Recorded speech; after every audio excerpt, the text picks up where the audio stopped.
Та нар цэцгийн дэлгүүр ороод нэг ваартай цэцэг авахыг хүсч худалдагчаас танад ямар төрлийн цэцэг зарж байна гэж асуужээ.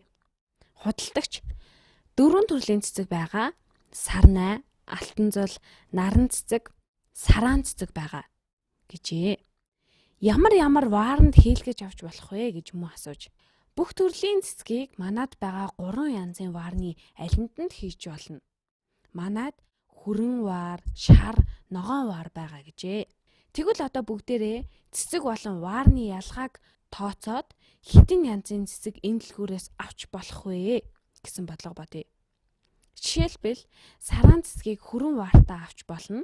Эсвэл ногоон ваартаа сарнаа авч болно. Аль эсвэл шар вааранд наран цэцэг авч болно. Эсвэл шар вааранд сараан цэцэг авч болно. Тэгвэл энэ дэлгүүрээс нийт хэдэн янзын ялгаатай цэцэг авч болох вэ? Мөн л банк хэлдэг шиг багш нь та нарыг видеого зогсоогоод өөрсдөө эхлээд бодоод үзээрэй гэж зөвлөж байна. За одоо бүгдээрээ бодцгоё.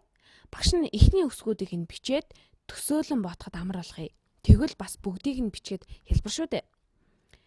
Тэгэхээр хүрэн ваар байгаа, шар ваар байгаа, ногоон ваар бас байгаа. Ваараа сонгох ёстой учраас эдгээрээ аль нэгийг нь авна. Тэгээд дараа нь энэ ваарнуудад 4 янзын цэцэг хийлгэж авч болно. Хүрэн вааранд сарнаа авч болно, шар вааранд сарнаа авч болно, ногоон вааранд сарнаа авч болно. Бас хүрэн вааранд алтан зул авч болно, шард алтан зул авч болно, ногоон вааранд алтан зул авч болно. Бас энэ 3 янзын вааранд наран цэцэг авч болно. Наран цэцэг эцэст нь сараан цэцгийн хүрэн вааранд, шар вааранд, ногоон вааранд бас авч болно. Тэгвэл ингээд нийт хэдэн янз болж байна вэ? 3 янзын ваар байгаа. Гэхдээ 3 янзын ваар маань энд байна. Вааранд 4 төрлийн цэцэг хийж болно. 4 төрлийн цэцгээ энд бичсэн байна.